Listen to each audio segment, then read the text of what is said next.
Hi there, and welcome to Military Histories, a podcast from York Army Museum. Each week we share an interview from the Royal Dragoon Guards audio archive. Throughout May and June we will be sharing interviews with World War II veterans. You can find more details about the Royal Dragoon Guards Oral History project in the show notes. If you want to find out a bit more about our museum, there are links to our website and social media channels in the show notes too. In this week's interview you can hear Mr Cecil Newton's detailed account of the preparation and training for the Normandy landings, including the role of amphibious tanks. He went on to write a book, A Soldier's Tale. Mr Newton served with the 4th 7th Royal Dragoon Guards from 1942 to 1945. Thanks for listening. Future episodes will drop every Friday. I am Lieutenant Colonel retired Barry Port, and today I'm interviewing Mr Cecil Newton at his home in Oldbourne village in Wiltshire, and the date today is the 27th of August 2013. Cecil, before we start the main interview, I'd like to ask you for your full name, your date of birth, and a very quick resume of your service in the regiment. My full name is Hugh Cecil Newton. I was born on the 26th of December 1923. I joined the army in the 25th of June 1942, enlisted at Holloway, and served until the 1945.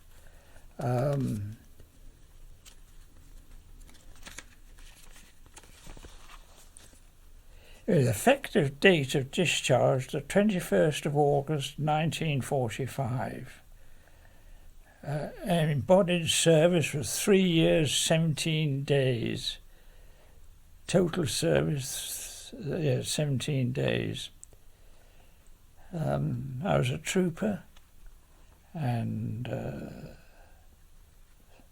I joined the regiment, joined the training corps of the RAC in Bomington, went to the primary training regiment, and then went to the 58th training regiment, and then from there joined the 4th 7th Royal Dragoon Guards at Halesworth in Suffolk. Okay, thank you. What led you, obviously we're talking in the war, but what led you to join the army? Were you called up, or is that something that you really wanted to do? I volunteered. The whole family were geared up to the war, serving in the war. Our house was an air raid warden's post. My father was a local air raid warden. My sister enlisted in the Women's Auxiliary Air Force, and was based at Radlett, and was part of a beam bending team at Radlett, and that was the beams were sent over for the German aircraft, I believe from Mount Pleasant, where the regiment was involved in action, and the beams were sent over and the planes followed that, and they bent the beam over the Wash and places like that, so they dropped their bombers in the Wash. And my brother, was older than me, William Frederick Newton, was always keen on the army, and was in the school cadet corps, a drummer, and he volunteered for the RAC and joined the Westminster Dragoon Guards, and then the 5th Royal Tank Regiment, And so the whole family were 100% behind the war effort at that time. And the house, I think I may have mentioned, it was an area warden's post, so it was all go for us. Excellent. Now, you mentioned beam bending, Yes. which is something I have heard of before, Yeah. but quite fascinating in those days. I'm not quite sure how they actually managed to do that. Have you any information on? Yeah, well, the information I've got was that they used physiotherapists' equipment. They took it all out the hospitals, and these were very powerful. I don't know the technical thing, but they're very. And a physio, I mentioned it to a physio, and she was telling me that she had one of those post-war, and it infuriated everybody because all the district was, the televisions were affected by the very powerful beams they gave out. But that's what my sister was doing. She was, and the unit was up in Radlett. That's excellent.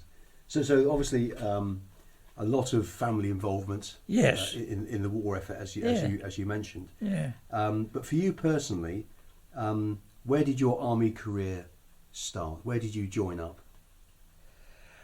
I joined up. I volunteered at Holloway in North London. Went to see to a recruiting office there, the nearest recruiting office. Right. And once you'd signed the dotted line, what happened after that? I think I got my travel documents and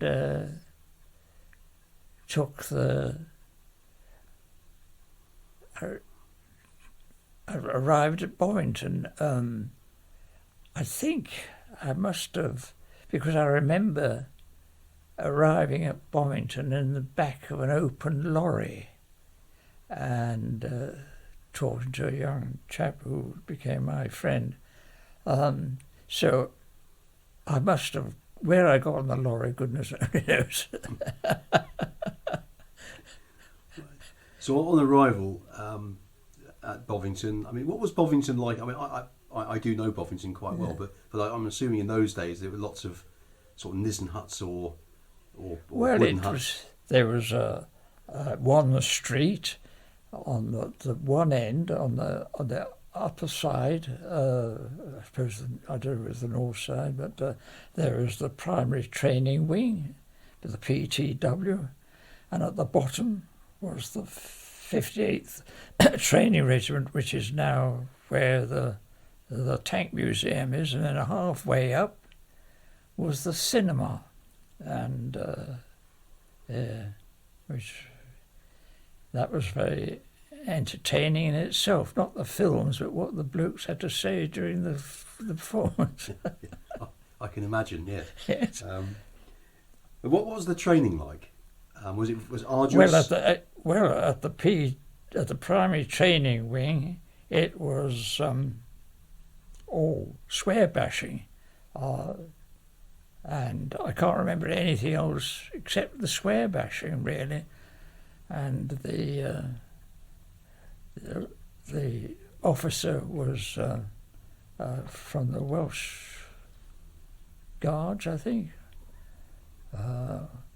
and I think Lieutenant or Captain Jones, and there was Corporal Dealey was his aide-de-camp, and all I can remember was walking around the square. And I mean, it was really hard stuff, because if you didn't do it correctly, you would have to hold the rifle above your head and run on the spot or run round the parade ground. It wasn't easy for a young person, which barely left school, really. So how long did the let's call it the basic training, the square bashing? I think it was about 6 months. Oh, 6 months. That's quite a long time. Yes, I think it was 6 months, somewhere around there. And then we went down to the 58th Training Regiment, and the chap, the sergeant major there, it was equally formidable. I remember he had a blackberry with a leaping horse on it. I don't know what regiment that was. But, I mean, the discipline was very severe, very severe. And no one ever attempted to do anything, rebel against it. And if they did, of course, it was jankers. And that was, you had to report in the evenings at certain intervals. The first time with your small pack, blanco, the second time in half FMO, full marching order, and then late in the evening in full marching order. So it was a very, very putting off thing for anybody who decided to take a bit of time off. But we did go AOWL, but I didn't do it, but there's some of the blokes went to AWL. Oh yes, I did.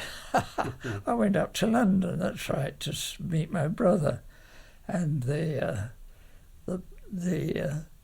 train came back into Bovington, and the rumour went that the military police were on the platform, and so some started to jump out the train before it reached the station. I understand one bloke broke his leg, and then it was a question of running like hell on the platform to get away from them.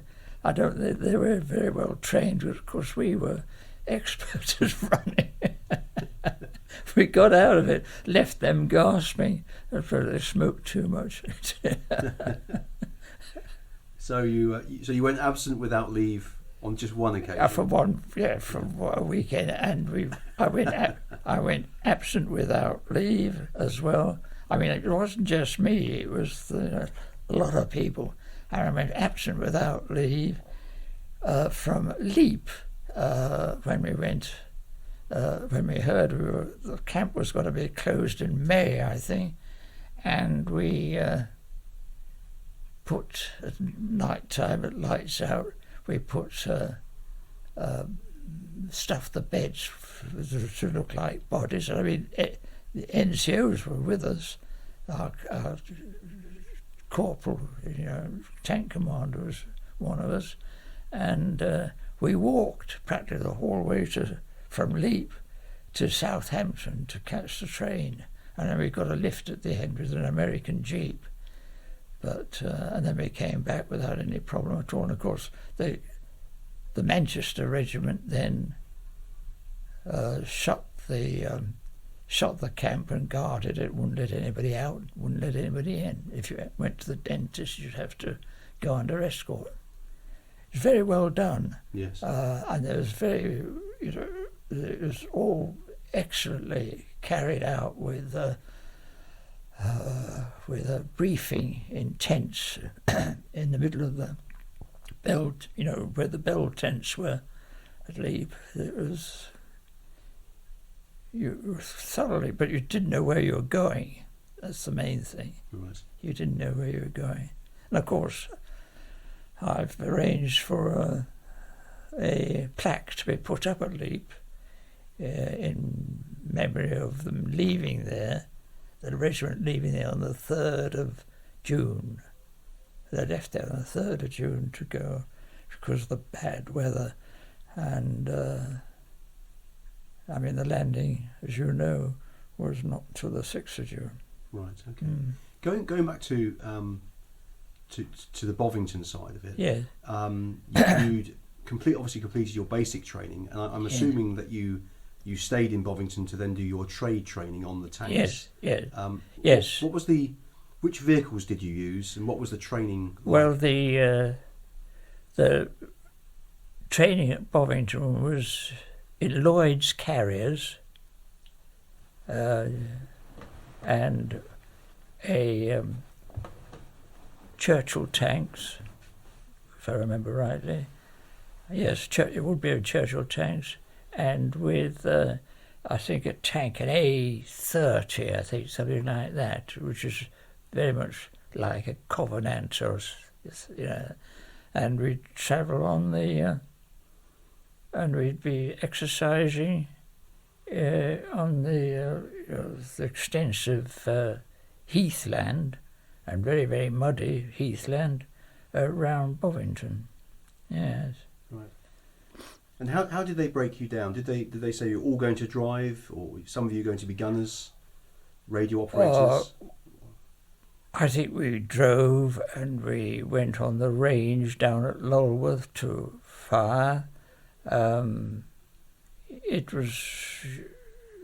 wasn't set that you'd all be drivers or you'd all be gunners or wireless operators then at Bovington. I think they gave you a general crew training, and with the different aspects of it. It was good, no question about it. It was very well conducted again. What was the? Sometimes it's difficult, obviously, for people like myself who haven't lived through the war years. Yeah. But what was the atmosphere in the country in 1942? Well, they were different people. A 20-year-old was a different species of person. Very naive, did as they're told, and very sort of unaware of world events or anything like that. And of course they were very nice indeed, very nice, simple, not simple in mentally, but with simple outlook on life. You did what you were told, and so you got on with it. Goodness knows what would happen now, because they were really very malleable in what they wanted to do, and of course they were very patriotic too. A lot of them. They realised the extent of the problem, and they were quite willing to do what they had to do. I mean, was it at that particular time when you were going through your training, was the threat of invasion still there, or had that sort of moved on from after the Battle of Britain? The second front, as it was called, was always in the background. You couldn't get away from it, and it was always being talked about. The papers, the Russians were demanding it, so it was hovering over you, but it didn't worry particularly. Nothing worried me really. All I was worried about was going to the naffy, but if I could get there. So nothing really worried me, and I don't think it worried the majority of young boys. They were only boys, very nice boys too. Yeah. Whilst you're in training, were there any restrictions on? We hear a lot of obviously about rationing, of food during the war. Did that affect the training camps? Did you get a proper yes, 3 meals a day? The food was fine. That was served in our OR's mess. It was couldn't fault it. It must have been a bit dodgy at times, because I remember at Christmas they passed a berry round for the cooks, and I was about on the last table and there was just a bullet in it. A bullet? Yeah, a bullet. Yeah. A live round. Yes.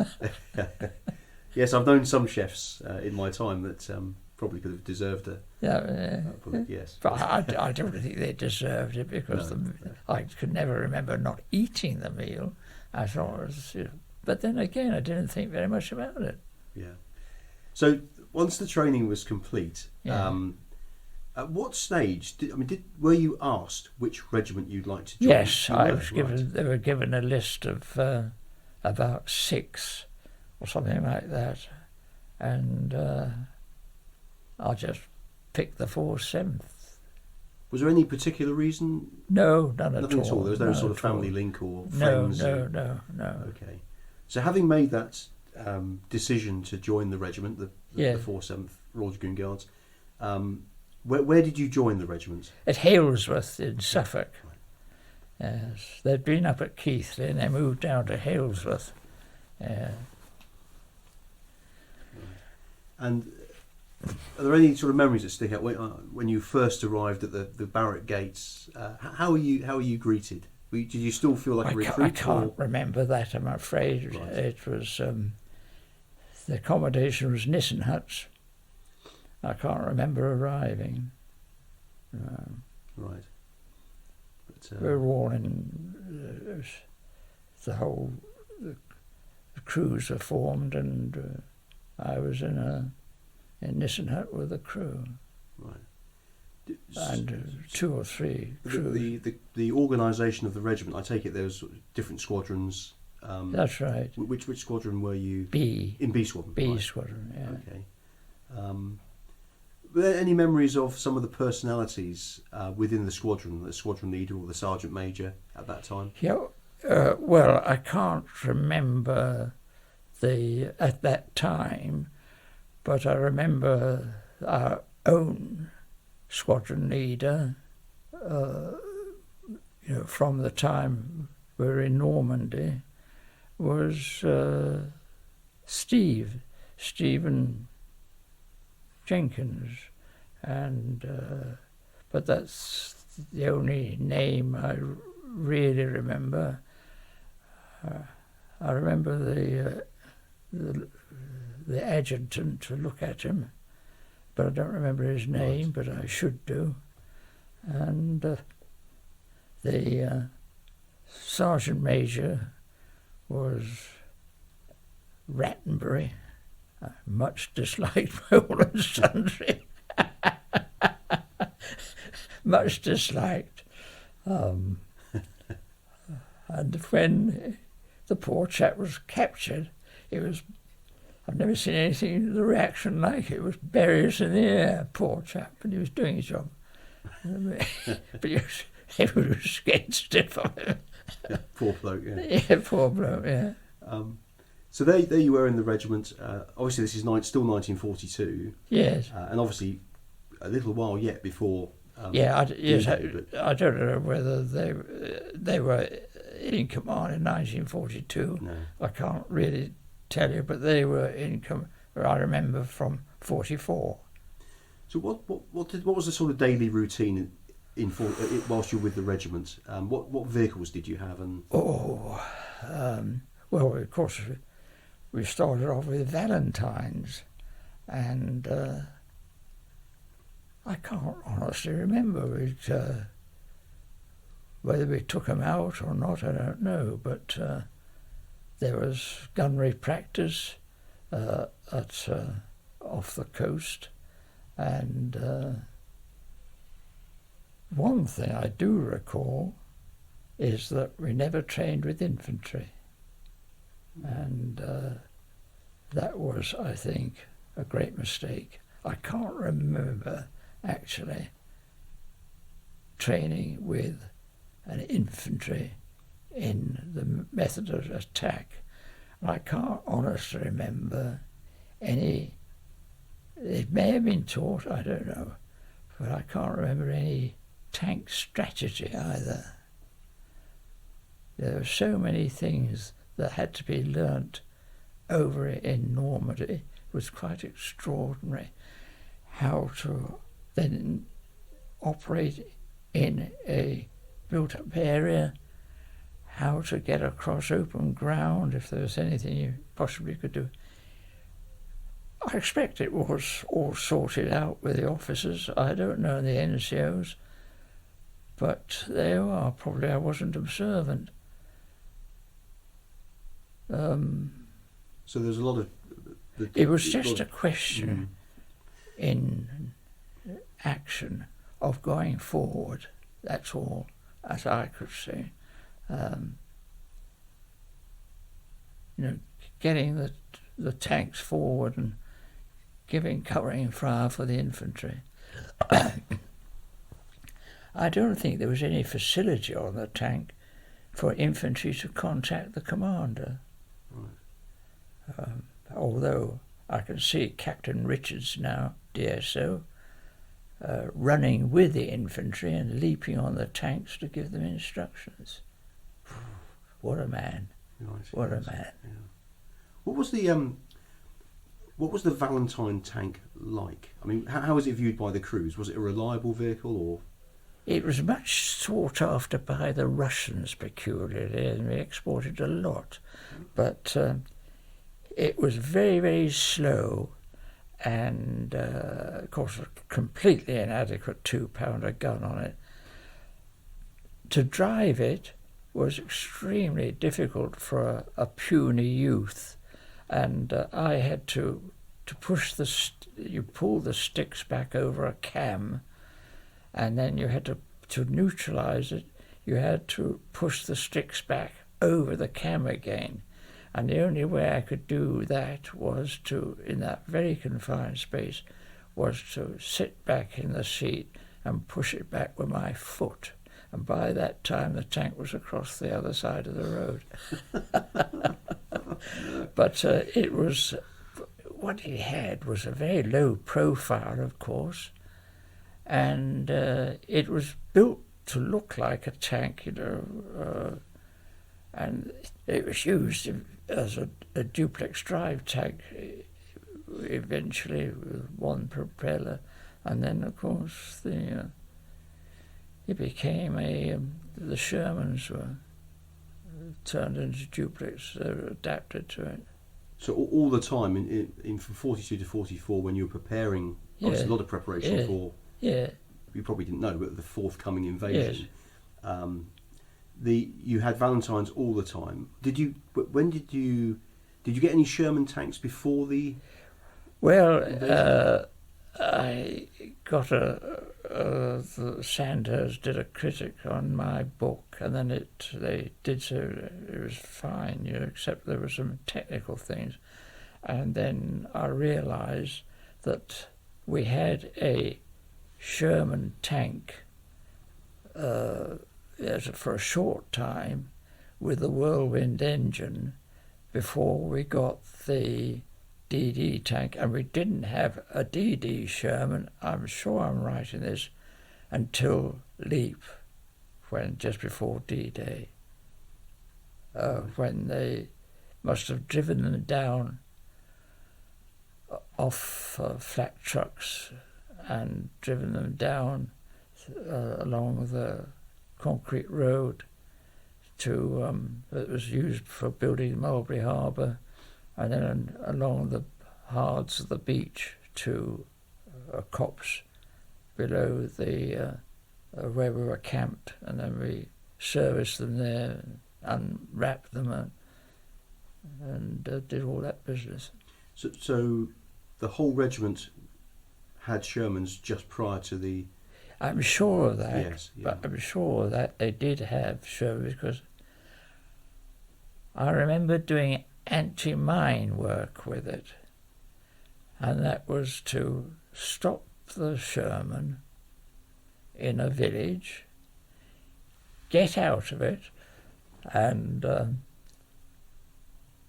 one chap would run forward and put a petrol tin in the road ahead, and then we would get a hawser and attach it to the petrol tin and then tow the tin down the road backwards.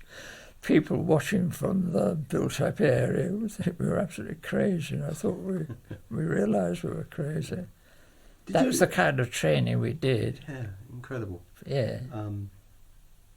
I mean, so You mentioned unwrapping the Sherman, obviously brand new Sherman tanks. Did you get any time to train on them, to fire with ranges? With the DDs? Mm. Don't think so. I can't remember, but I'm sure. Excuse me. I'm sure we didn't. We did all our training on the Valentine. So really, this is quite interesting because Pardon? it's quite an interesting point, because obviously when you eventually moved into Normandy, Yes. did you feel at any time that you weren't properly trained on the vehicle that you were about to fight in? Well, we knew what it was like. We'd been, we'd been training up in the north at Tain. Whether we had them at Tain, I don't know. I might be wrong on that. We may have had them at Tain. But no, we had all I can remember is having the DD tank Sherman delivered to us at Leap. And I'm sure we didn't have one before that. We had Valentines. Of course, it was Studland, the 6th Valentine's tank, and that was on the 4th of April. And of course, so it wasn't much time from the 4th of April 44 to when we went on this, there was April, May, so I'm sure we didn't have Sherman tanks, because it would have left such a short time from when the camp was closed, I think about the 29th of May or something. So I'm sure we didn't have DD tanks before. Right. We took delivery of them at Leap. Right. So just for the people listening on the interview in the future, the DD was the duplex drive Yes. tank, and I take it there were Valentine tanks that were duplex drive. That's with right. A propeller on. One propeller. Right. Sherman had 2. Ah, right. Okay. Now the training for that, even with the Valentine direct duplex drive Yes. tanks. I mean, how did that training go? It's Well, quite scary, isn't it? It was from cow shot. The Valentine had a mast on it with port starboard lights, and we'd go out at night sailing along the Solent.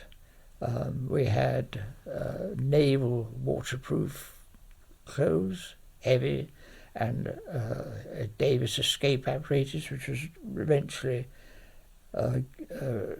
withdrawn, and a tank escape apparatus, which was a smaller version, amphibious tank ATVA, were issued in lieu of, because there was difficulty in getting in and out of the turret with a Davis escape apparatus. And we trained up at Tain in Scotland, and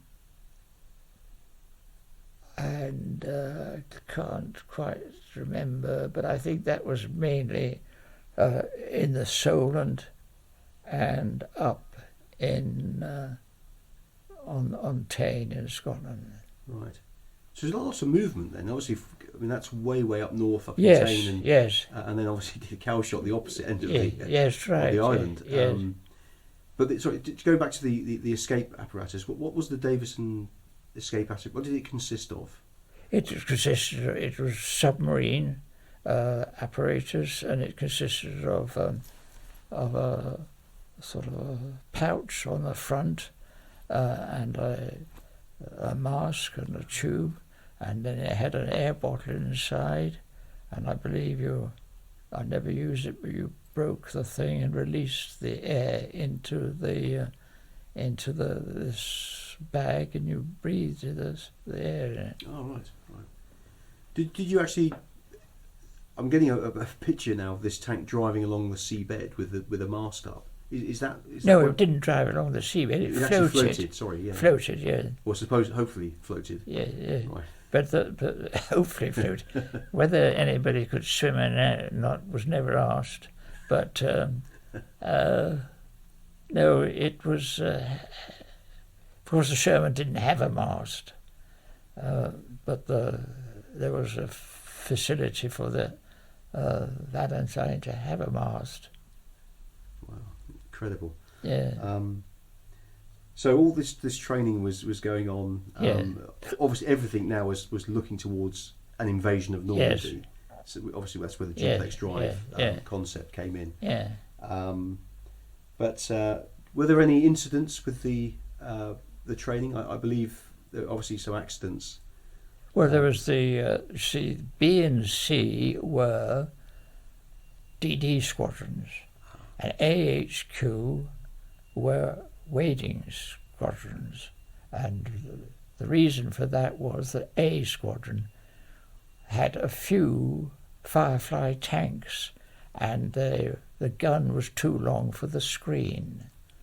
So they were waiting, and they landed on D-Day an hour after we did.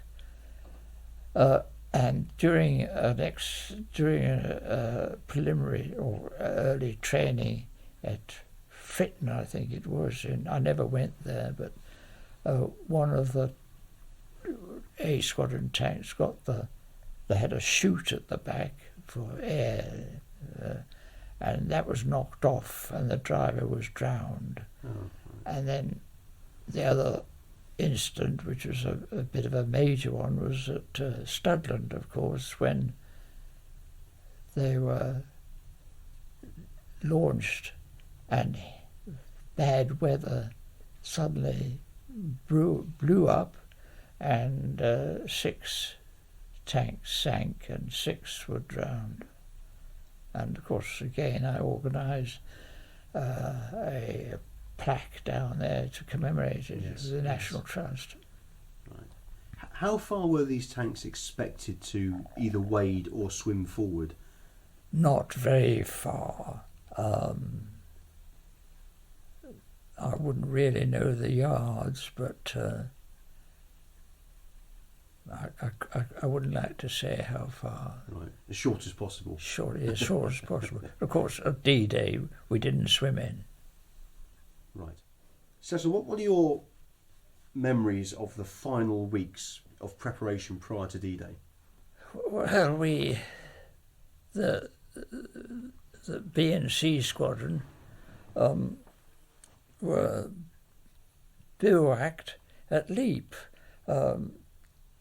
The hill that they erected these bell tents is now covered in trees, but at that time there was a field there, and they put these rows of bell tents there, and the tanks were delivered there down at the bottom of the hill, not a very big hill, and the NAFI and administrative place were in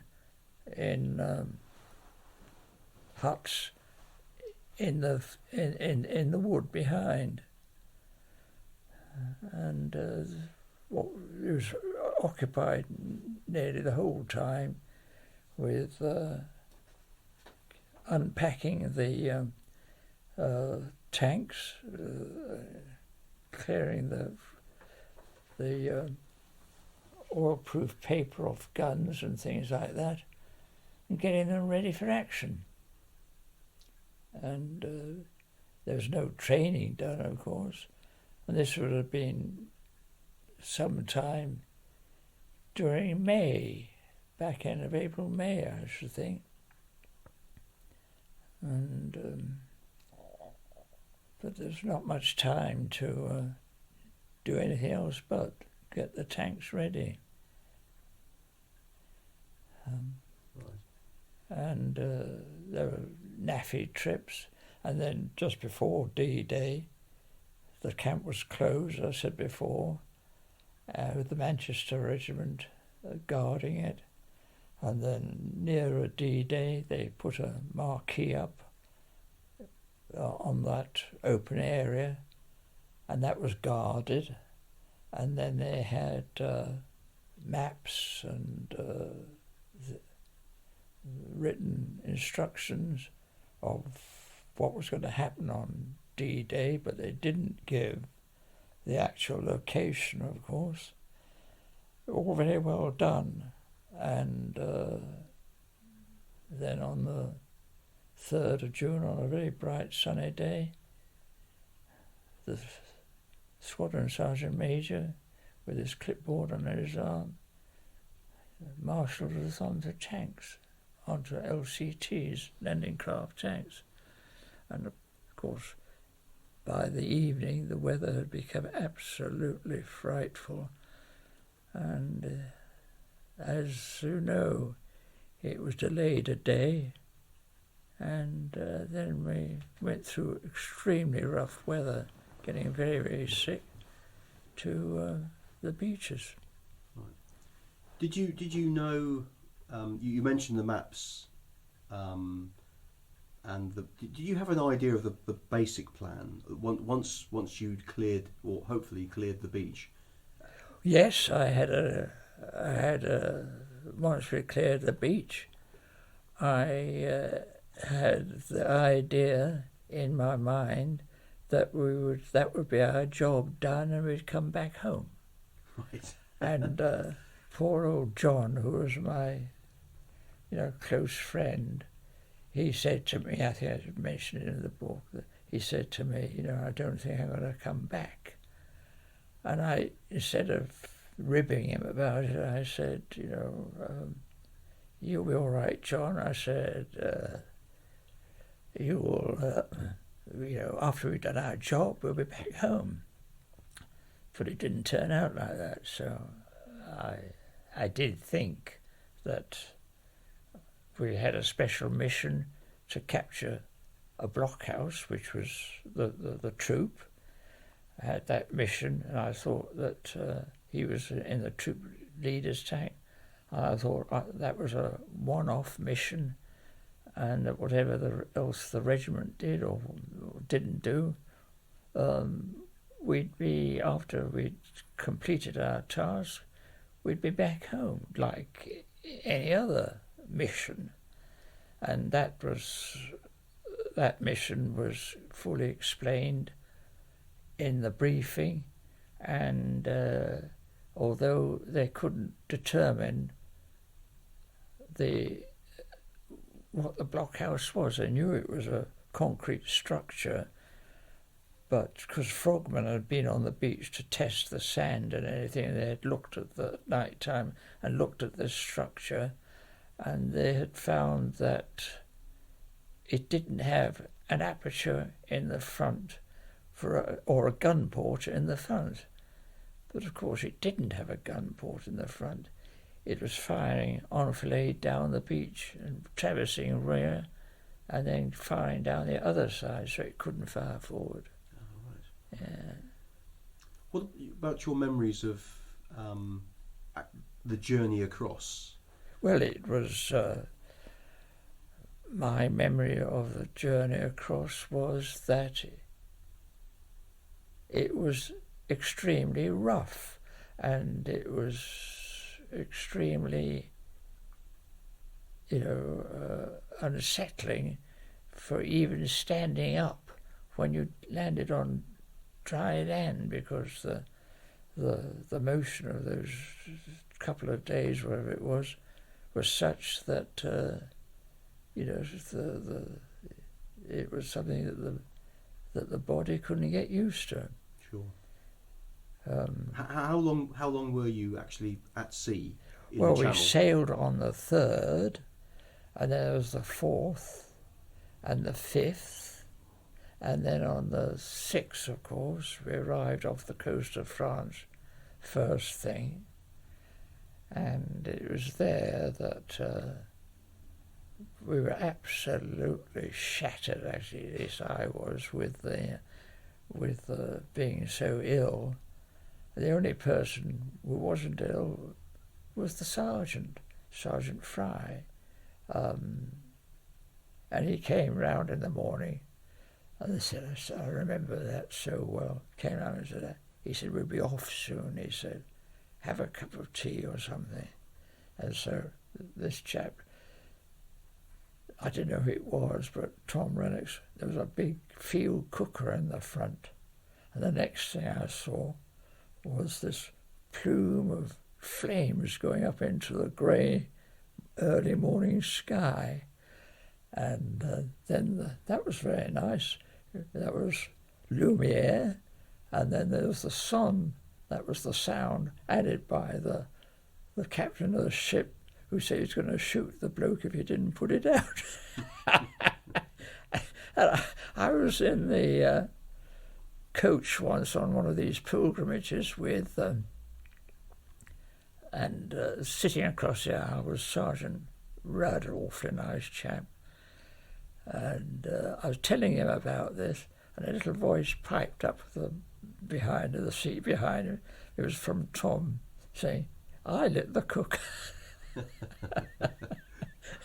And then, of course, the time came to push off.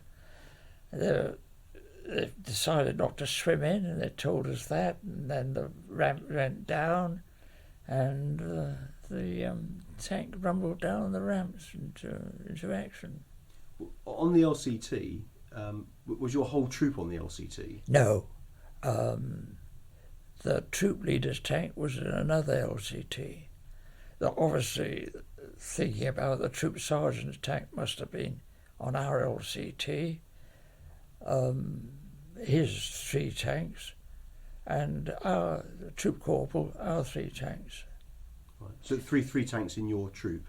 Yeah, 3 tanks in a troop. But then, of course, later on, the Firefly was delivered, and there were 4 tanks. Right.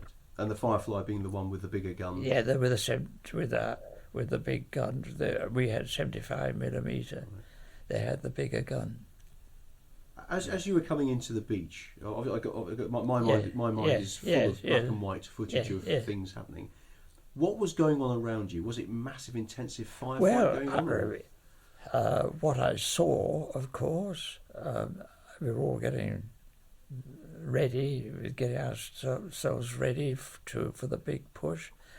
And what I did see, of course, was a rocket landing craft equipped with rockets, and that was not far away, practically alongside, and it let the salvo of rockets off at the beach. But that was a good start. But of course there was nothing in front of us. The infantry, we were 5 minutes before the main landing, so there was nothing in front of us, and all I could see was the grey strip of coastline with the grey hills behind, low hills behind, and the grey choppy sea, but it calmed down a bit by D-Day. Yeah. Was there any fire coming from the Germans at this stage? I didn't notice anything. No. I didn't notice anything. There must have been, actually, but I didn't notice. But what was our great worry, or the driver's great worry, were the hedgehogs, which were these tripods with a 75mm shell on the top, or a landmine position. You had to steer between those. Right. So the ramp goes down. Yeah. What crew position were you in at the time? Hmm? Where were you on the tank? Were you? I was the operator. Right. I was the gunner operator. So we had a lot on our plate to sort out before we got on, before we went down that ramp. What were your thoughts, your personal thoughts, as the tank rumbled down the ramp into the? Oh, it's interesting. I mean, were you apprehensive, or were you just happy to get off? Possibly, I was a bit apprehensive, but that's all. I can't remember really, but I can't remember me having any emotional problems going down it. Right. At all, and that was throughout the 6 months I was in action. Apprehensive. Where is the 88 coming through the turret? will it be coming on my side or the gunner's side? I didn't worry too much about it because I was young and I hadn't got much of a, I didn't think too much, I suppose. Right. So going back to the beach, so you're now I'm not sure how much you could see from your crew. Very little. Yeah. Very little, but I could see the blockhouse, of course. The troop leader had landed, and he and the troop sergeant went on the left. Why the troop leader wasn't in the same LCT, God only knows. And then we went on the right and fired at the thing, went up on the right, and the blockhouse was quite battered with, there was HMS Belfast firing out to sea, and HMS Orion, or one or two of them, I don't know, but it dented it a little bit, and then we went up on the right, and of course there's the photograph of the gun pointing straight at us, but luckily, in one respect, we went down a shell hole, obviously from one of the battleships, just in front of the blockhouse. And of course, to fire, we had the screen down, so we sank in the hole up to the deck, and troops sergeant tried to tow us out, but it was absolutely hopeless, and so we had to abandon the tank. And the troop leader and the troop sergeant, in accordance with instructions, belted off into up the road and getting off the beach, because the instructions were to get off the beaches as quickly as possible. So that's what happened as far as that. But the crew came out in the front, about 6 of the gunnery crew, German, with the boss man wearing a peaked hat and a white shirt, and his crew each side of him. And that was the blockhouse captured. Were there infantry on the beach with you? At that time, I can't recall seeing them, but they must have been, because after we'd captured the blockhouse, I was very surprised because the stretcher bearers during the morning were collecting the dead, both German and British, and there were quite a fair number. They were going around the stretchers and picking up the bodies, and then they had a tarpaulin, and they'd pop a body under the tarpaulin and push the sheet over them. So I was quite surprised at that, but I wasn't observing too much. I was very unobservant. But what the noise was quite loud, because what with the main noise was the LCTs bumping against the hedgehogs and exploding the mines in there as they came in. But my drill was, if anything looked nasty, look away now. Yes, yeah. And I wasn't too interested in what was happening around me, but I was interested in having a cup of tea, and we did have a cup of tea. Well, absolutely. Yeah. Well, yeah, so the driver and the co-driver went in, because it was dry inside, you see, the Sherman, and went in to get our kit. And when they went in there was a Canadian in there taking out the radio set. Out of your tank? Yeah. Quite extraordinary, so I was told. And so they got the whole of the stuff ashore with a cooker, and we had a brew up.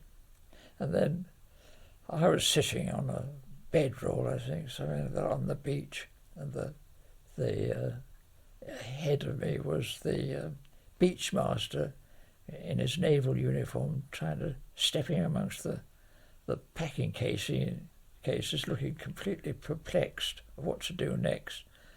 And two of the Green Howard infantry came, and one of them sat on the sand at my feet, and with a small pack. They had no guns or anything like that, and opened a small pack and took off his boots, took off his wet socks, took out a dry pair of socks out of his small pack and put those on, carefully rolled up his wet socks and put them back in the small pack, took out a bottle of whiskey, had a slug of that, put the whiskey back, put his boots on, fastened the small pack. I did notice that on the flap inside was Captain Richards. And so I said, "Does your captain know that you're helping himself to your socks and his whiskey?" "Oh yes, he wouldn't mind." And of course, I was talking to Brown, what was his name? Adam Brown, his niece has just emailed me today. And he happened to mention, of course, that his tank commander was Captain Richards. So they pinched that. And there's a photograph of the two Green Howards and two of our crew standing in front of the blockhouse, which is in the book. And I think they decided that they weren't going to, if there's going to be a war on, they didn't want to take part. And that's what happened. And then, of course, I had this bike, which I went for a ride in the afternoon, because it was very quiet in the afternoon on D-Day, along the beach. One of the folding bikes, cycle troops had come ashore, and the first thing they did was to chuck their bikes in a heap. So I purloined one, and that's in the photograph, and went for a short cycle along the sand, because I've always been a keen cyclist. And then Corporal Bennett said, "I've had my orders now to march, so go down to Vers-sur-Mer to pick up transport." And so we had to lug all our kit now so I could take the bike. The miserable devil said no. So I had to carry my kit and everything down to Vers-sur-Mer, and there was the transport waiting on the centre line, and one of the reserve crew, John Busbridge, was there sitting having a cup of tea again, and behind him was a German officer dead in a naval hammock. And I said, "What's he doing here?" And he said he was being taken on board ship to be taken back to England. He'd been badly wounded, and he died. And then they said to me, "Can you go and get rid of him somehow?" So hand him over to somebody. So that's what I got. I got the task of trying to get rid of him somewhere. And then we went to a meadow drove behind Vers-sur-Mer to a meadow, and I just lay on the ground there with watching the tracer bullets going up from the beach, and put my helmet over my head and had a damn good night's sleep. Wait, just going back to the beach, I'm actually fascinated by the fact you went for a bicycle ride along the beach. Yes. What was, when you were on the, obviously your tank was bogged in, and the rest of the troop had moved forward. What was happening on the beach? I've got a picture of the beach being completely full of vehicles and equipment. But it wasn't actually. I can't remember it. There was a frail tank beating the hell out of a minefield at the back. I can't remember, and I think I'm right that part of Gold Beach was deserted. Oh, okay. And the instant that I arrived, that I remember so much, is those jolly jack tars. They didn't wear their collars because of the light stripes. See, and I looked round. I was having my cup of tea, and I looked round, and there was a half-buried German in a trench, because there were trenches behind the blockhouse to the right, and then there was a underground entrance going down near the trenches, and half buried in the trench was a German. Whether he was dead or alive, I don't know, but these sailors were throwing lumps of the demolished concrete blocks, bits at this poor German. So I went up to the bloke nearest to me and grabbed him by the arm and told him to stop it. And then he glanced at my shoulders to see if I had rank. And when he saw I hadn't got rank, he said, he pushed me away and said, "They killed our mates." I said, "There's no reason for you to do that."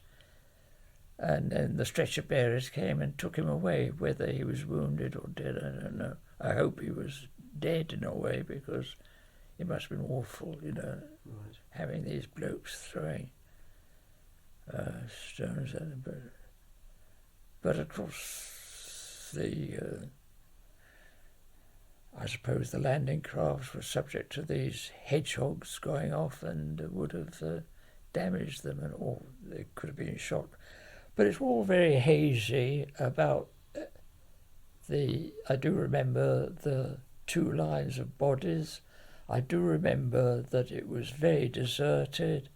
It was like Bosnia. And then when we eventually found an ex-German billet in Versailles with a note on the table, "We will return," we went back to help on the beach, and it was completely, next day or the day after, it was completely transformed. The beach was absolutely packed with and burrows, where the troops were for shelter, were in the burrows, and piles of equipment, and the place was absolutely crowded. But that was about a day, 2 days after. 2 days after, yeah. Yeah. How did you eventually get back to your troop? Well, that was quite extraordinary, really. Obviously, you must realise I was right at the bottom of the heap and didn't know very much about anything. But we rejoined. I don't know where we picked up a new diesel tank, Sherman, but it must have been. You see, the 2 tanks of the 2 troops. Sorry, let's get it right. The troop sergeant's tank and the troop leader's tank and our tank, the 3 tanks of the troop. We lost ours, and the troop leader and the troop sergeant went into action on Cristo on the 11th of June. And of course both tanks were hit and destroyed, like the rest of the squadron. 7 were, 9 went in, DD tanks, and 7 were hit. And there was 1 survived, and another one was just put out of action, but the good tank towed it back. And so that was on the 11th. And of course we had a new tank, a new Sherman. We joined up with them, and they had new Shermans, believe it or not, on the 13th of June. After going through that, of course, the troop leader, Apps, was wounded in the hand and never came back until 1945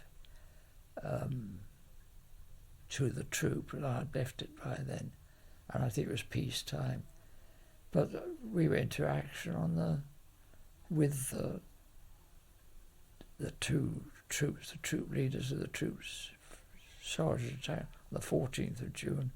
But of course, there were 2 short who had been wounded, so there were only 3 in the troop sergeant's tanks. Troop sergeant, the reserve John Busbridge, and Fred Hall, the driver. Right. So there must have been a massive logistical effort to get all these spare tanks coming forward. Yes, there was no problem at all with the spare tanks coming up. They could provide 3 new Sherman tanks without any problem at all. Right. So, having rejoined your troop, obviously there'd been a lot of action. So, as you say, the troop leader had gone. There was a new second lieutenant troop leader. Right. So you formed up, reformed your troop with your new tanks and new troop leader. The 3 tanks. The troop sergeant was still there, I believe. Yes. Yeah. And then what was your next action? Well, that was on the 14th of June at Verrières. Langères and Verrières. Right. When the troop sergeants and the troop leader's tank were destroyed, and 9 people killed. 5 in the troop leader's tank, and 7. That's right, 7 were killed. Right. Now, bearing in mind what you were saying earlier, that you thought that your part in this was to take out the blockhouse, and then you'd be going home. At what stage did you realise that actually? Very soon. You weren't going anywhere. I wasn't going home because we, I twigged then that going to Versailles that we're in for an inland pleasure. Funnily enough, the tank was called. We had painted on the side of it, Cook's Tour. Didn't get far, did it? No. Well, so you've talked about your back together the troop. You've now pushed south. You had your action at Jerks. And then that was obviously pushing due south from the beach. That's right. And then obviously there was that swing to the east. The Great Swan. Right. Okay. The Great Swan, and we just motored until we got to the Seine, to Vernon, and by the time we'd got there, they'd put a Bailey Bridge across, but before, of course, they were rafting them across, and then there was a steep slope at the other side on the east bank of the Seine, with a very cliff-like thing, and we went up that. I remember the commander was our Lieutenant Burgess. I don't know where the corporal had gone, and we got onto a plateau at the top and chased a horse and cart. And the Germans spilled out the back and we shot at them, and then we eventually went to Belgium, and we crossed the Albert Canal, and our battery, the charging, the ammeter or whatever it was, had packed up, and So we were delayed while that was being fixed, and then the troop eventually went into attacked Ouston, and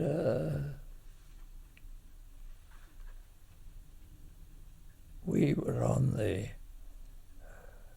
down the road.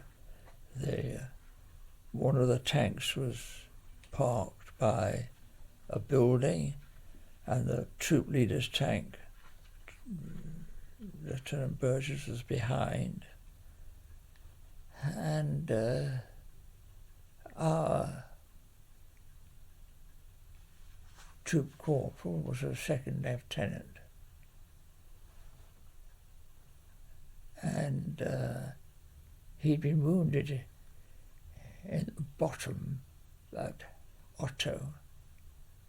And he was, I can honestly say, he was an absolute coward, and he was responsible for the death of Trooper Hill and Trooper Moffat. At the slightest bit of trouble, he'd jump out the tank, and the gunner, Ken Knowles, would have dragged him back in. Quite disgusting. And funnily enough, his son has been in contact with him. I don't know what I was very careful what I said to him, but I sent him letters that Ken had written to me about it. And that tank on the left with Hill and Moffat in it, the sergeant very bravely got out to capture a couple of paras in front of the thing, and he was surrounded by very many more paras, and he surrendered. And when he was surrendering, a para crept up the back of the Sherman that Moffat and Hill went, and threw a potato, shot them and put a potato masher in the tank, and of course killed Moffat, but Hill was dying in a tank, and the driver, Tony Walton, was lying by the tank. He got out, he was slightly wounded in the hand, and he could hear Hill in the tank shouting for help. And of course then the troop leader came along and wanted to know what came on foot, which was quite, because the Germans were in the wood, and Tony Wilton said they were coming with Panzerfaust at us, and he came up and told the commander of our tank to get the hell out of it. Well, what had happened, of course, in a panic, he'd reversed the driver into trees and then got stuck. And so, and the tank, the German self-propelled gun that was just round the corner, fired at us and missed us by a fag packet. And then, so we risked it and got out. And Tony Welton was lying on the ground by the tank, waving us out. We went back into a meadow, and the troop leader's tank and ours just harboured up at night. We lay underneath it with our Sten guns, but nothing happened. The German officer who was involved in Ouston, because we put a plaque up at Ouston, and the German officer, which was who'd fired at our tank, was at the reunion, okay. at the dedication of the thing. Wow, yeah.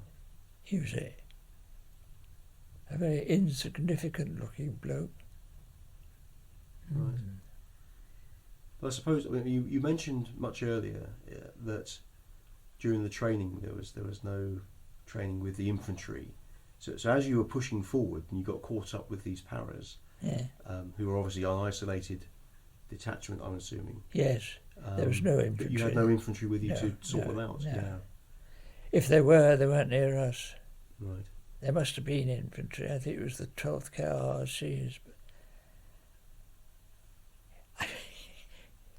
I always had the impression it was controlled chaos. It must have been, yes, yeah. There's been much written about the bocage sort of countryside, Yes. and that was that a factor in this, that you couldn't really see your tanks all the time, what was happening on the left and what was happening on the right. Well, I didn't notice the bocage, really. There's no bocage round Verrières. There's no bocage round Tilly. It must have been just south of Vers-sur-Mer. There's a little sort of bit of wood there, etc., which sort of looks as though it could be bocage, but I didn't. The deep lanes and the high banks, can't remember them.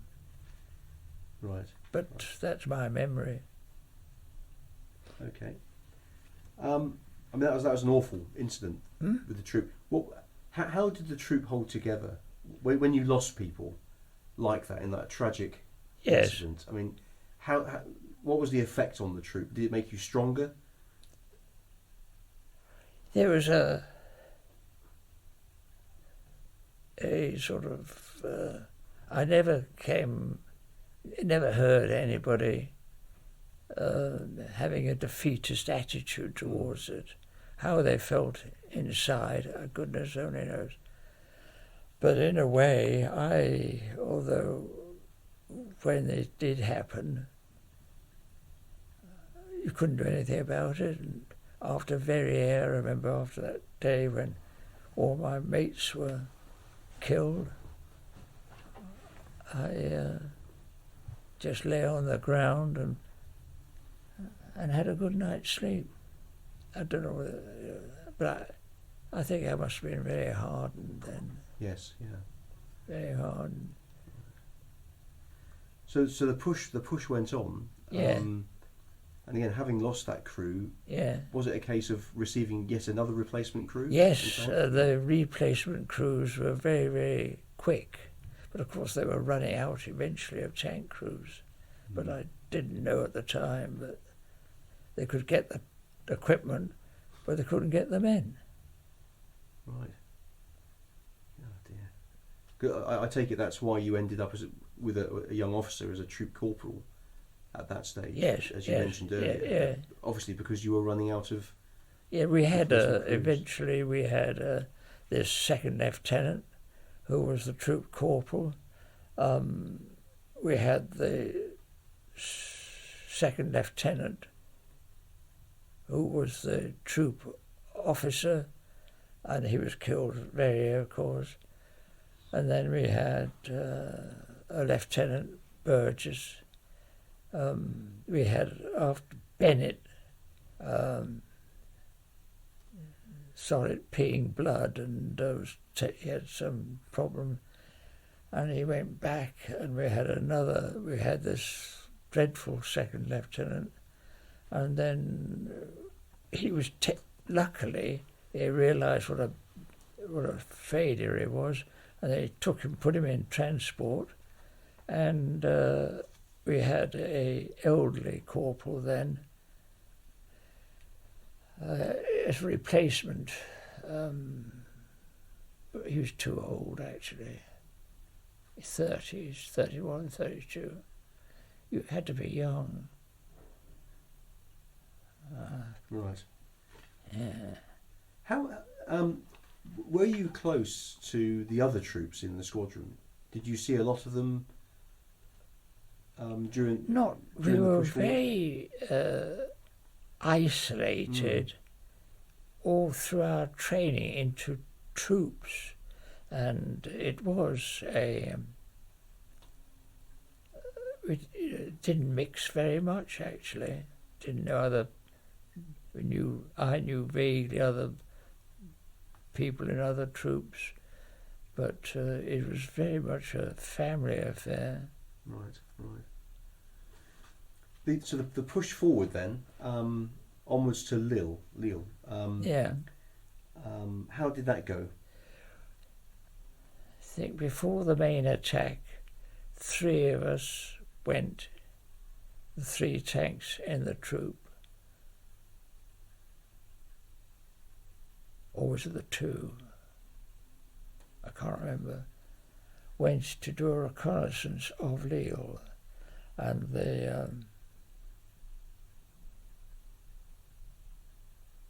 now we must have had replacement tanks for that, because 1 went, or was it 2? I can't remember.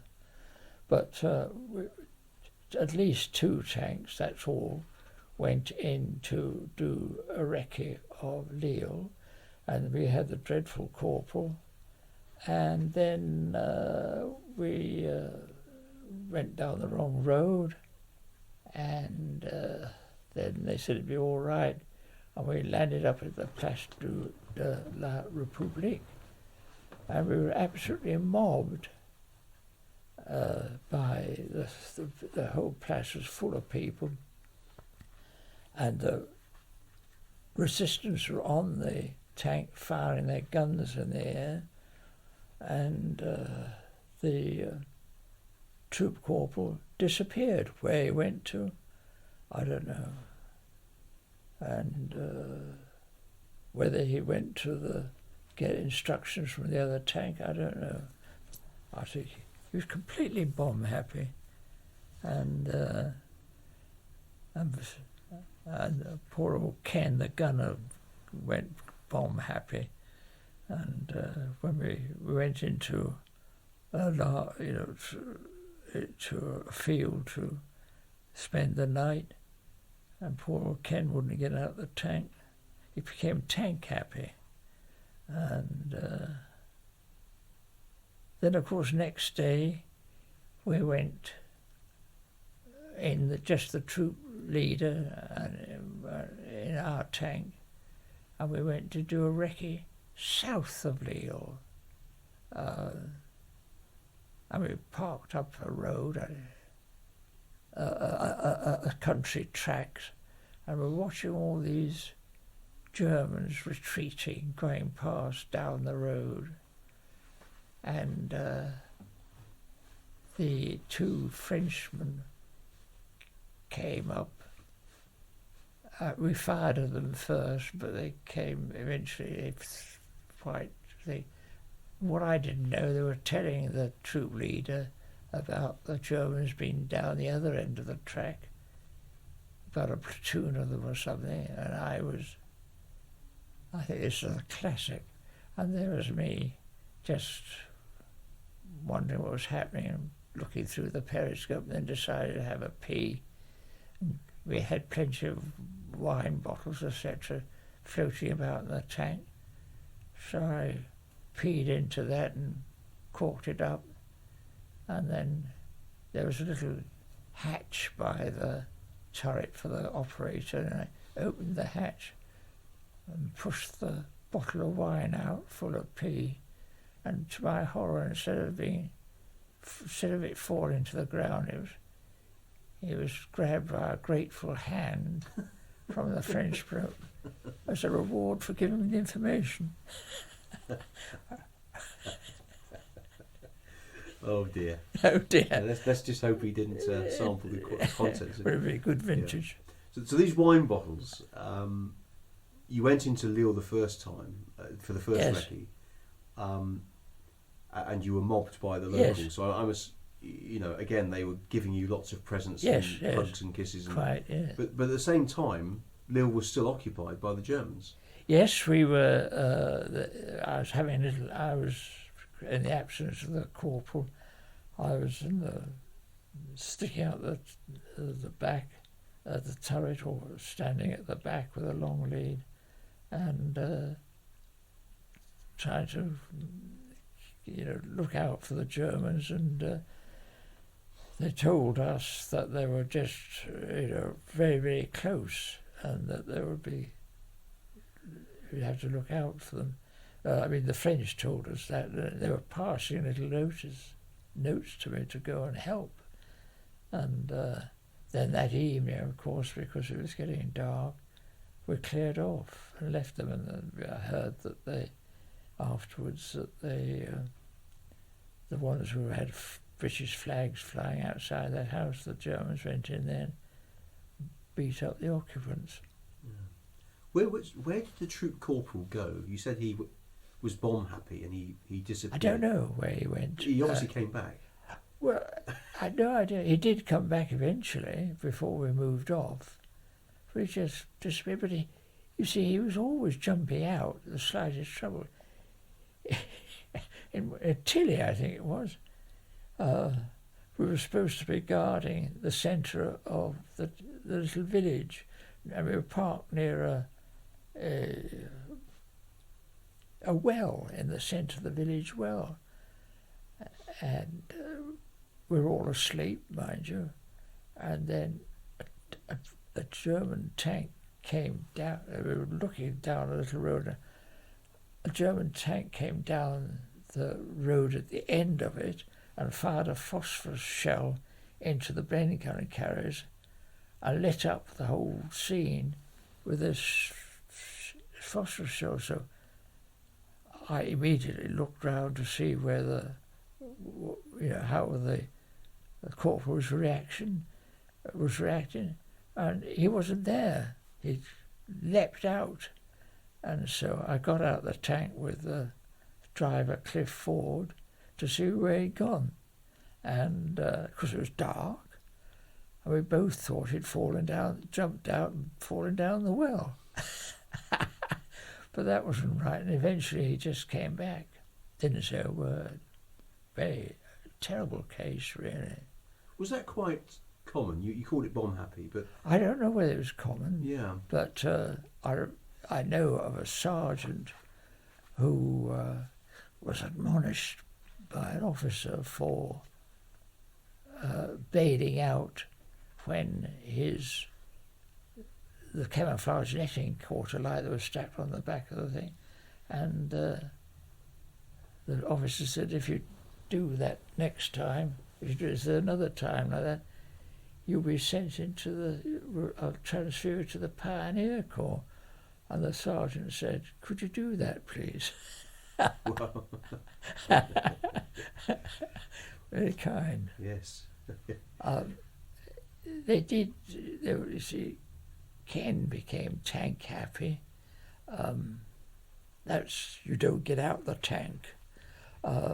Wolf Taylor was found wandering about in Nijmegen with acute amnesia and went back to the P hospital, psychiatric hospital in Birmingham.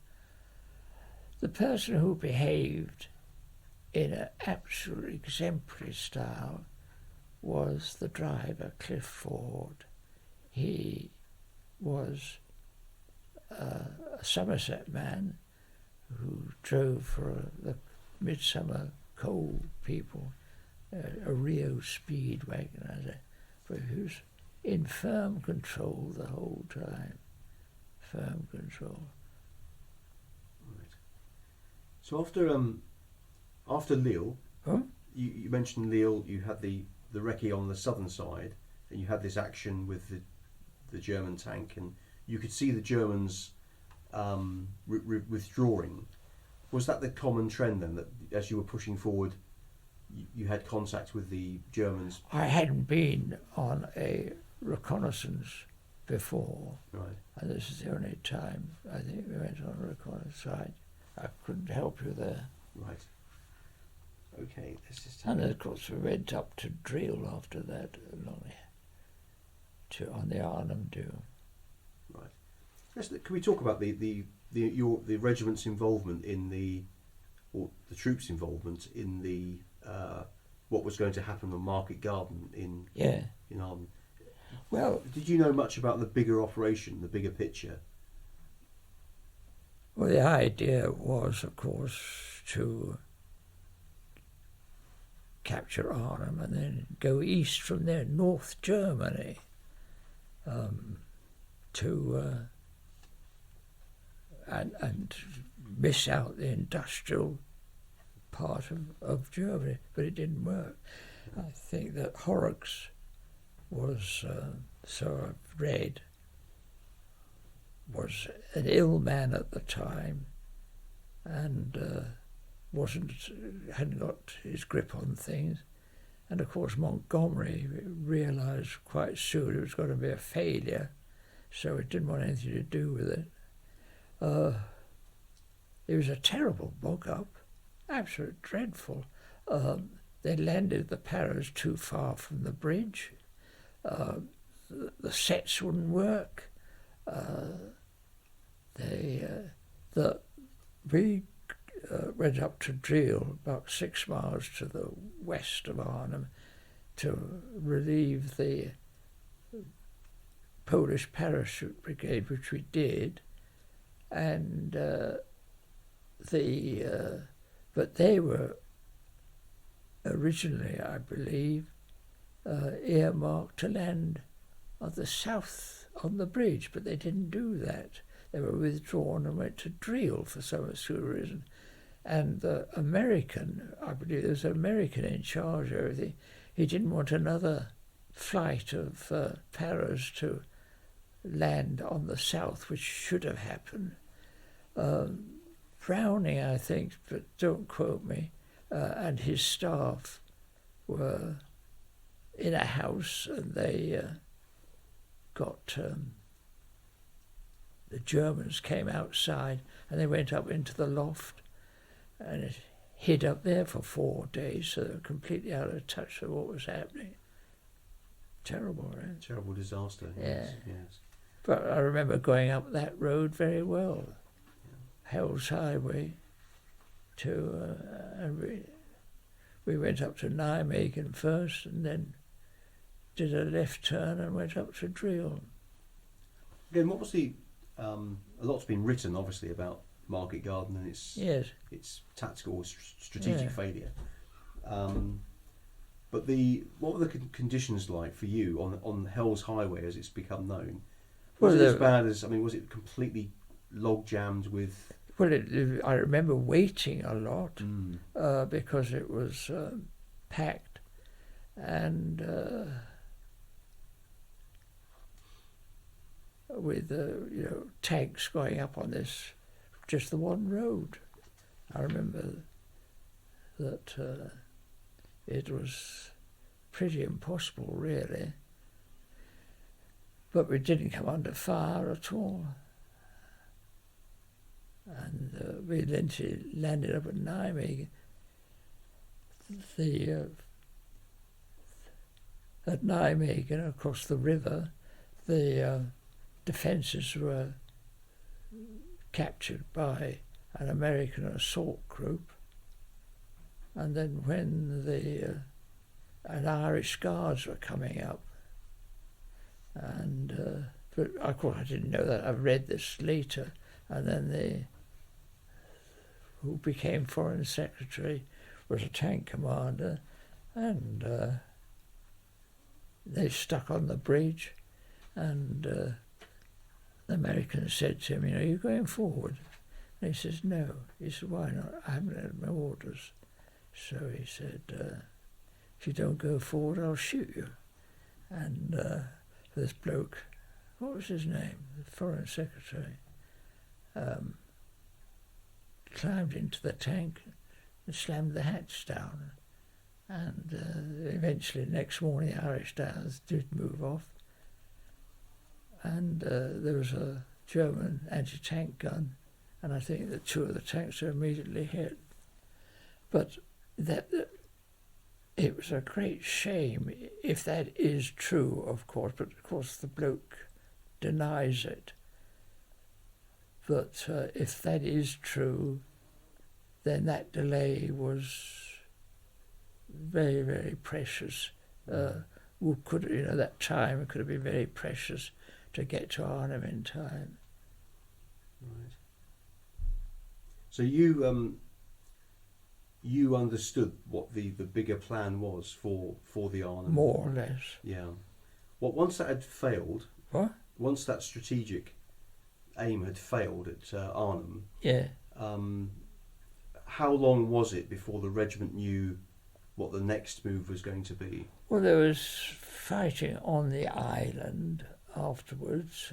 A squadron were involved with the 506, and they had been involved at Elst, and then I don't know how long we were up there, but then in November, of course,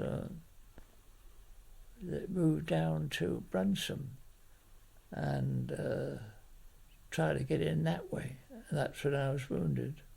Right. And of course the weather was a major Weather was factor. appalling, absolutely appalling. Torrential rain. And during the action at Tripsrath, practically the whole of the squadron was bogged down in the mud. Can we talk about that particular action? Because this is, if I've got this right, this is where you were wounded. So the regiment was now pushing sort of southeast, weren't they? They came south, and then they were pushing east, and Tripsrath, I think, is a bit northeast, I think. Yes. What was Tripsrath? Was it a town or was it a village? It was a small village. The main action, of course, was the 84th US Division, the rail splitters, I think they're called, to capture Geilenkirchen. And this was a little bit of action, sort of covering their flanks, etc., etc., etc. Right. So as you move forward, obviously the weather was atrocious. Yeah. You say the whole squadron was bogged in. What are your memories of entering the village? Well, my memories are that it was going to be a disaster. And I took my tank suit off because I knew we were going to be hit.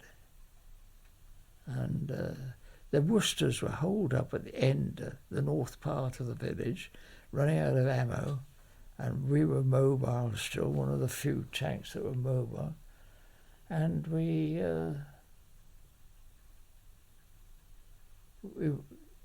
there was pouring rain all night, and we dug ourselves a trench, a foxhole, and the moaning minis were going over all night, and eventually they hit the farm that we were in the front of, and that went up. And we went down into Tripsrath, did a sharp left turn, sharp right turn. I thought, this ain't going to work out very well.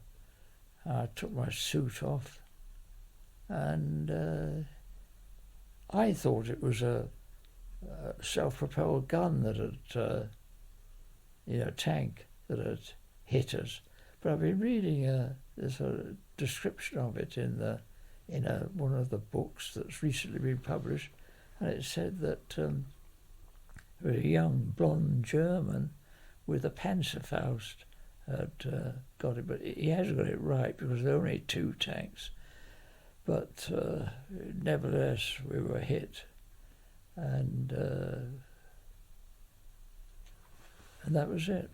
So the fighting during that period was intense, and you felt yourself intense. Yeah. I've never known anything like it. It Right. was very, very bad indeed. And the moaning minis you refer to, Yes, are the they're mine the and rocket, Right.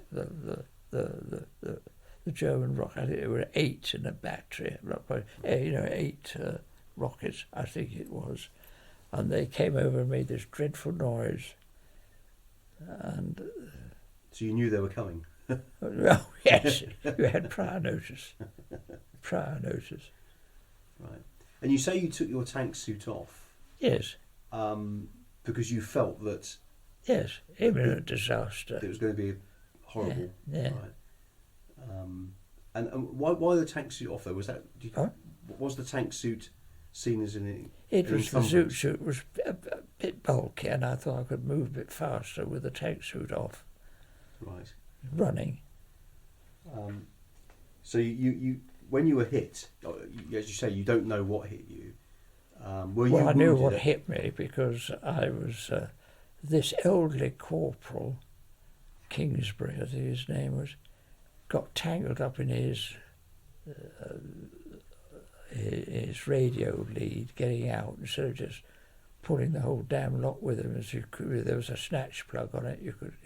He spent all getting out, and by the time I'd got underneath the gun, I was lifted up my right leg on the turret ring to heave myself out, and of course the tank exploded and got a bit of stuff through my leg, and then the tank caught fire and it encouraged me to get out with the flames sticking out of my bum. And then I stood on the top wondering whether I was going to how I was going to get down the 9 foot off the top of the tank, and a German patrol passing shot me in the back, pushed me off. But Cliff again had rushed out to try. I was lying by the track.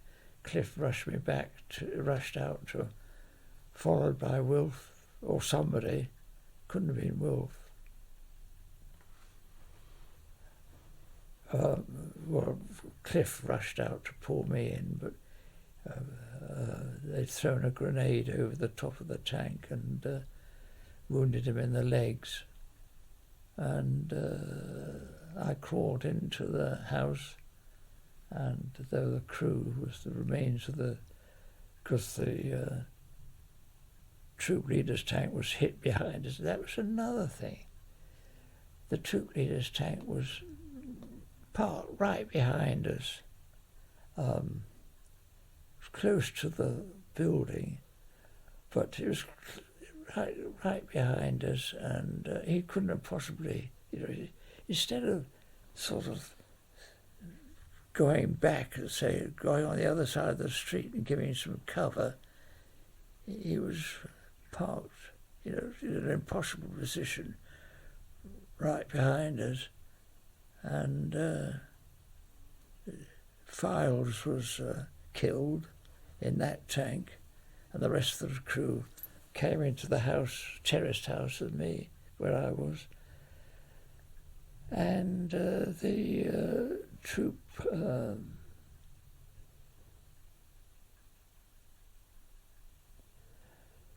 corporal said, we'll come back to it at night time. This was at 7:30 in the morning, and he said, I'll get these others out and get them back, because we were completely surrounded, you see. And I lay on the bed. Buster helped me get on, a mate of mine, and I put a tourniquet had a bit of parachute round my neck, and I put that round my leg, and just and Buster went out to see a infantry officer and get a bit of morphine out of him, which he did. There were little tubes with it, and they injected me with that, and I just started to lose consciousness and wake up and lose consciousness, and they got me out of at night time. They got me out of the Trips Rath and got me into a casualty clearing station. But even getting you out must have been difficult, because you were surrounded by Germans. Yes. You were obviously Yeah, literally outside the house. I went outside. I was put on the stretcher. Bearers came. They put me on a Bren gun carrier. Got me out, but I didn't know very much about it.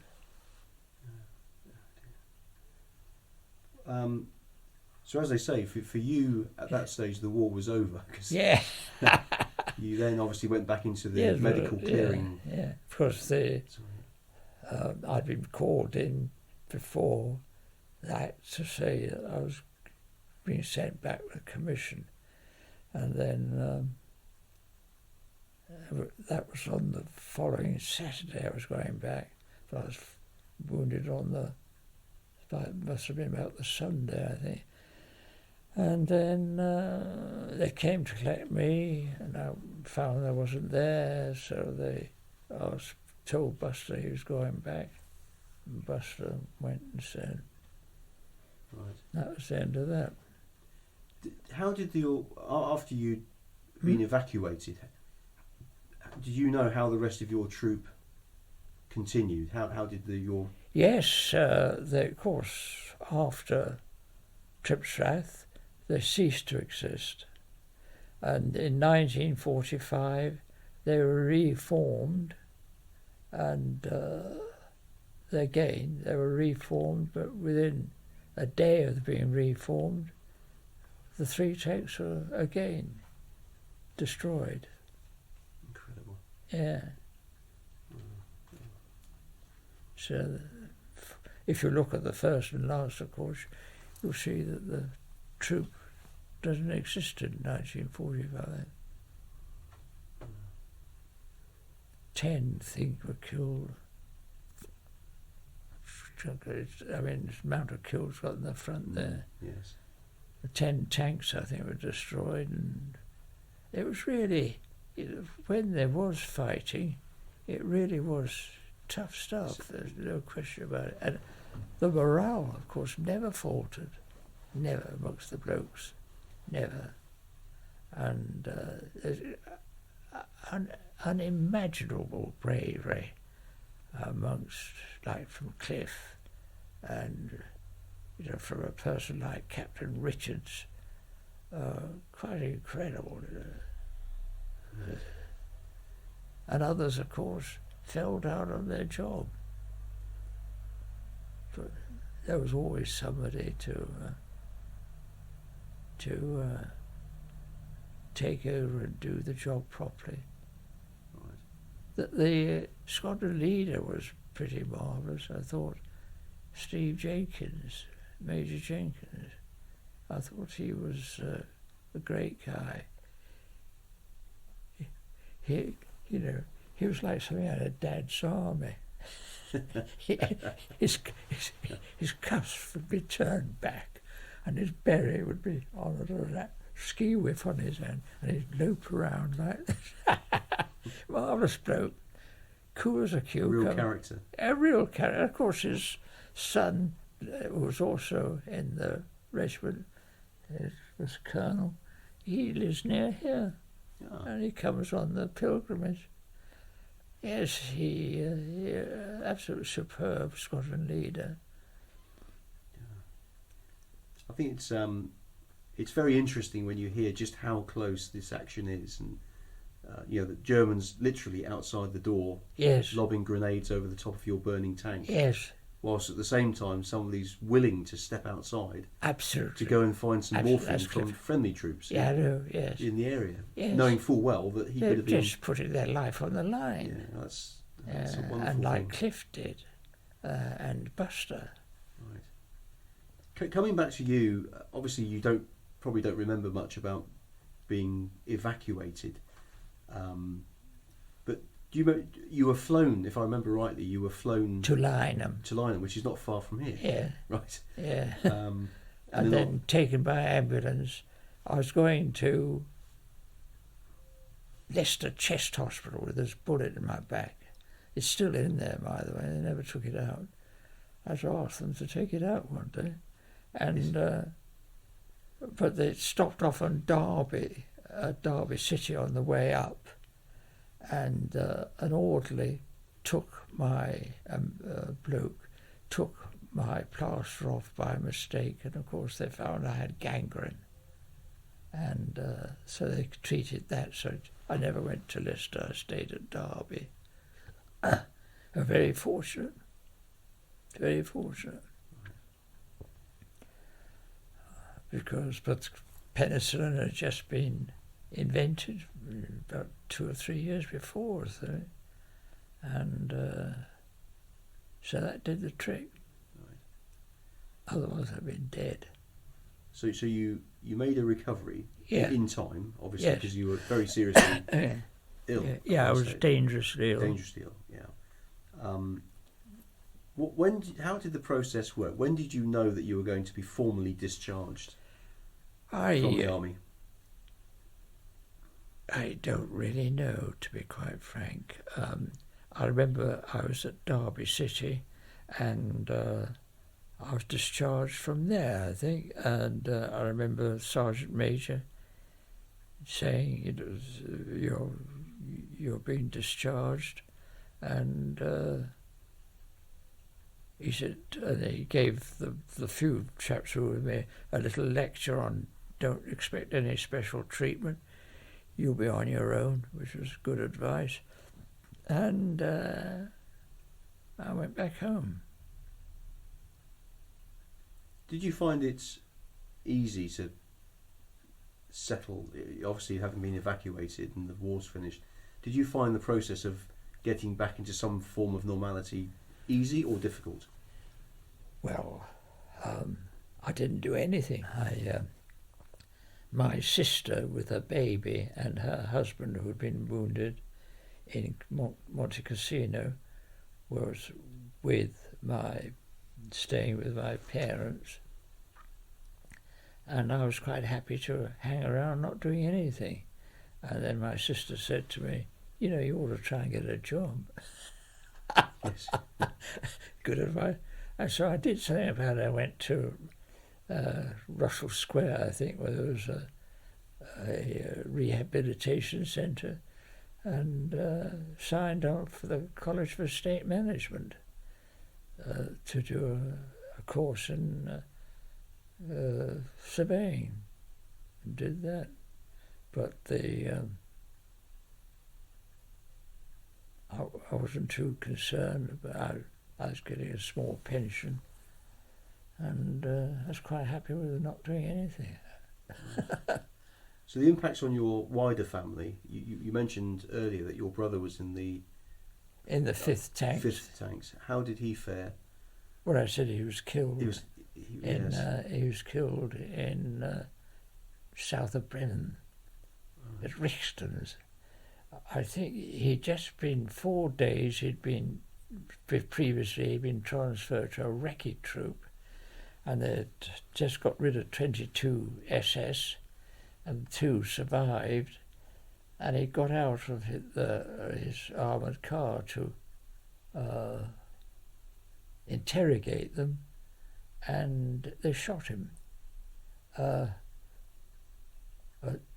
infantry bloke was telling me sometime, after my retirement, after I got out, that they would have a small pistol on a cord round the back of around their neck, hanging down their back, and when they had their hands up, quietly pull it out, and then distract the person taking them prisoner, and then shoot them straight in the face. Right, that's terrible. Mm. Yeah. That's what I think happened to her. Right. So, obviously, you did eventually get into employment and back to some form of normality. Yes. Many, many years later, you decided to write your memoirs in a book. Well, not many years later. I wrote it as a book of fiction, first of all, and thought I'd put it away, and then I decided that it wasn't the thing to do, and did it as fact. Right. And the book, which I have a copy here, A Trooper's Tale, which I've read a couple of times, is absolutely fascinating. Oh, good. Thank you very much. I found it so interesting for somebody who hasn't been involved in that sort of thing. Yes. Very, very, very interesting read. And of course, apart from writing your book, your memories of that time, you've also involved with the association in putting memorials. Yes, Did you find that was a very deeply personal thing, that you wanted to make sure the memorials were put in place? Yes, it was the main thing, but I thought that I didn't want to see the 4-7 being put on the back burner.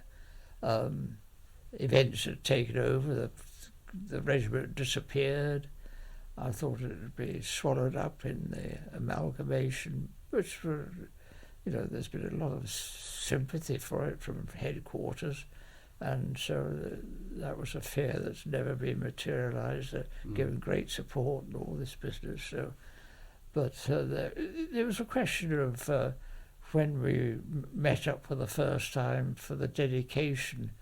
That was Sergeant Rudd again. Said, we ought to hang together because there are quite a few ORs then, they've all gone now. Yes. And so I said, yes, it'd be a good idea. I said, Ken, I said, you're going to run it? He said, no, you. Nice, yes. Nothing like a delegation. Yes, right. Yeah. But it's great that you've done that as well. And I believe you still go as part of the Crawley Club. Yeah, well, that's gone. Gone now, is it? Because there were no people left. Right. And, you see, there's quite a nice little trust fund, and it's now administered by 3 trustees. I don't know whether you ought to record this, but I was personally getting severely worried about our responsibility. Dorks, I'll call him Dorks, because he ain't a friend of mine, suggested I hand over the club funds to the association and he'd ring fence it. I said I certainly wouldn't do that. And then there was, I could never get out of the association any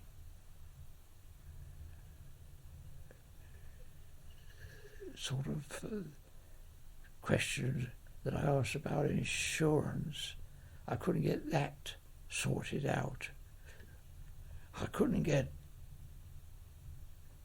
thought if anything happens on that site of where the memorial is, then, and somebody sued for a slippery path or something like that, who would be responsible? Would it the trustees?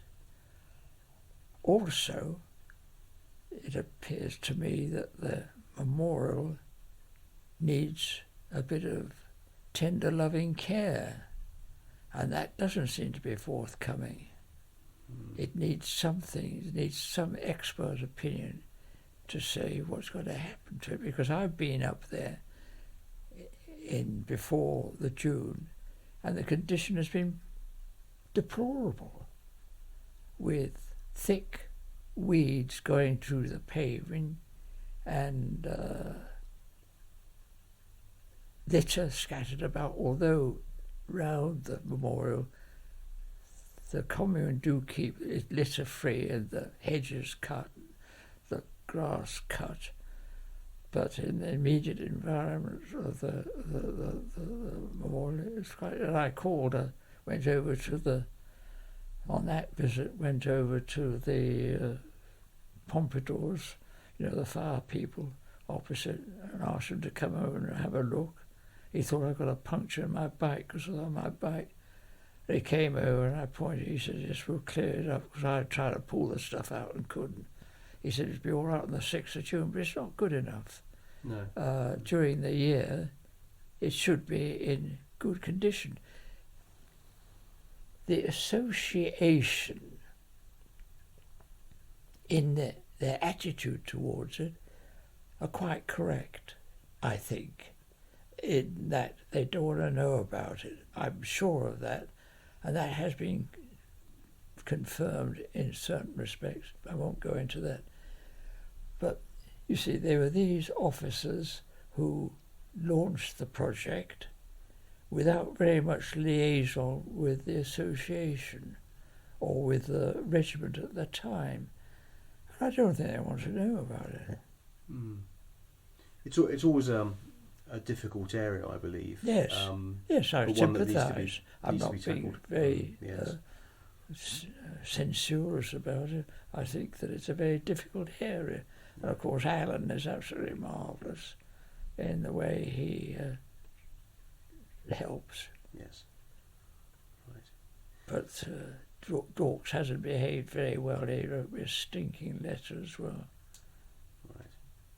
Well, Cecil, thank you very much for allowing me to come into your house today and interview you for the Royal Dragoon Guard Oral History Project.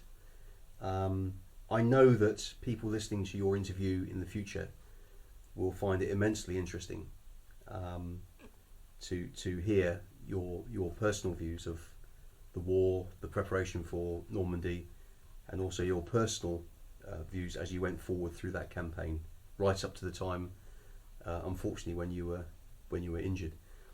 So again, thank you very much for today. Thank you.